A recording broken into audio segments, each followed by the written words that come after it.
अगर आपको सक्सेसफुल होना है तो आप में दोनों बराबर होना पड़ेगा, कैपेबिलिटी जो है रट्टा मारने का और चीज़ें समझने का भी।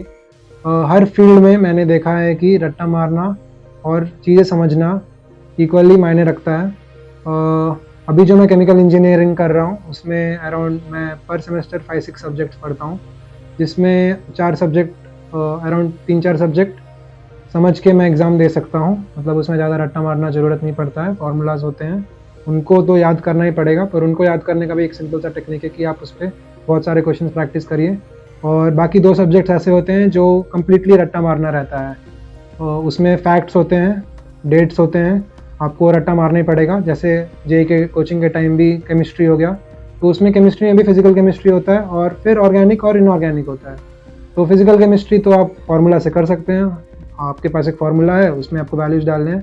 पर इनऑर्गेनिक की बात हो गई, जैसे पी ब्लॉक एलिमेंट्स जो एक बहुत इनफेमस चैप्टर है हमारे स्टूडेंट्स के बीच में। हम मानते हैं कि पी ब्लॉक एलिमेंट्स को पढ़ना या याद रखना एक बहुत ही मुश्किल काम है, क्योंकि उसमें सिर्फ फैक्ट्स ही फैक्ट्स हैं।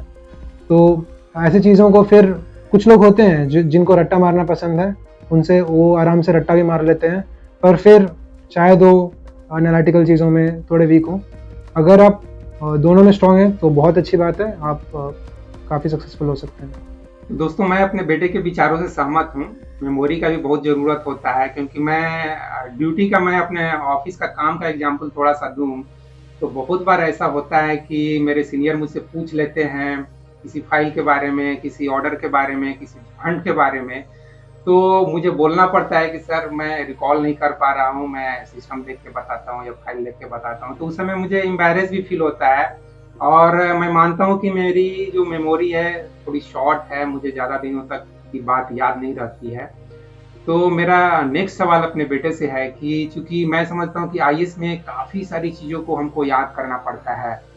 जैसे कि कॉन्स्टिट्यूशन को ले लीजिए, तो किस अनुच्छेद में क्या है, बहुत मुश्किल होता है। मैंने ऐसे ही कुछ कोशिश किया है, मैंने तो आईएएस का तैयारी नहीं किया हूँ, लेकिन मैं थोड़ा-सा याद समझना चाहा कि कॉन्स्टिट्यूशन में हमारे अम्बेडकर साहब ने क्या लिखा है, चाहे राजेंद्र प्रसाद उन्होंने क्या उसमें लिखा है, क्या वो मतलब जो सभापति कमेटी ये सब जो होता है, उन्होंने क्या हमारे संविधान में लिखा है, थोड़ा पढ़ना चाहिए, थोड़ा समझना चाहिए, जिससे हमारा देश चलता है, समाज चलता है, जो नियम कानून है थोड़ा-सा समझें।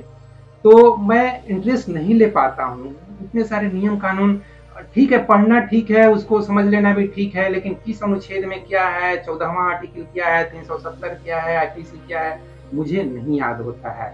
तो मेरा बेटे से यही सवाल है कि अगर कोई आईएएस बनता है तो उसके लिए इन सभी चीज़ों को याद करना काफ़ी ज़रूरी है, क्योंकि यही सब क्वेश्चन पूछे ही जाते हैं। चाहे ज्योग्राफी को ले लीजिए, चाहे जैसे कि मैंने अभी कुछ देर पहले बोला सिंधु घाटी सभ्यता की बात हो, चाहे गौतम बुद्ध का उपदेश क्या-क्या है, उस उपदेश से कोई सवाल पूछ देगा, या गौतम बुद्ध कहाँ पैदा हुए, उनको ज्ञान की प्राप्ति कब हुई, उनके मतलब जब उनको ज्ञान की प्राप्ति हुई उस दिन को क्या कहा जाता है। इस तरह के गजब-गजब के क्वेश्चन बने हुए हैं। जबकि मुझे धर्म में, अध्यात्म में काफ़ी इंटरेस्ट है, लेकिन मैं फ्रैंकली बता रहा हूँ, इन चीज़ों को याद करने में मुझे कोई इंटरेस्ट नहीं है। गौतम बुद्ध ने क्या समझाया, उस चीज़ को मुझे समझने में इंटरेस्ट है, और मैं अपने बेटे से भी यही चाहूँगा कि इन सब चीज़ों को, पूरी अध्यात्म को, पूरी स्पिरिचुअलिटी को हमको रट्टा मारने की ज़रूरत नहीं है, हमको समझने की ज़रूरत है कि गौतम बुद्ध आखिर क्या बताना चाहते थे, चाहे श्री कृष्ण क्या बताना चाहते थे, चाहे हमारे बाबा साहब अम्बेडकर हों, चाहे ये लोग भी, बेसिकली ये लोग क्या चाहते थे कि हमारा देश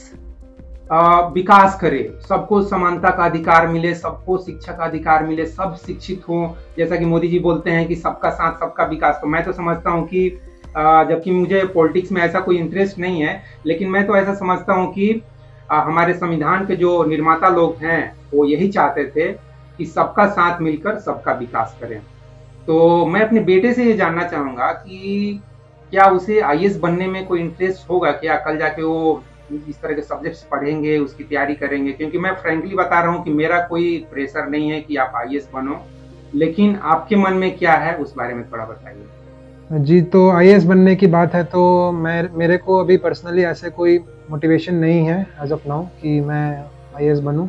और इस बात की रीज़न ये भी है क्योंकि मैंने इस चीज़ पे ज़्यादा अभी तक कुछ रिसर्च नहीं किया है। जब मैं 11th क्लास में जेईई की कुछ प्रिपरेशन शुरू किया था, तो उस टाइम पे मैंने शुरू में देखा था कि हाँ मेरे को ये सारे सब्जेक्ट्स, ये सारी चीज़ें पढ़नी होंगी, और मेरे को 10th क्लास तक जो चीज़ मैं पढ़ा था उन चीज़ों से सिमिलर लगे थे, तो मैंने किया। और अब मैं केमिकल इंजीनियरिंग कर रहा हूँ, 4th ईयर में जाने वाला हूँ। तो 4th ईयर तक करने के बाद मैं शायद देखूँ कि मतलब IAS में क्या करना रहेगा।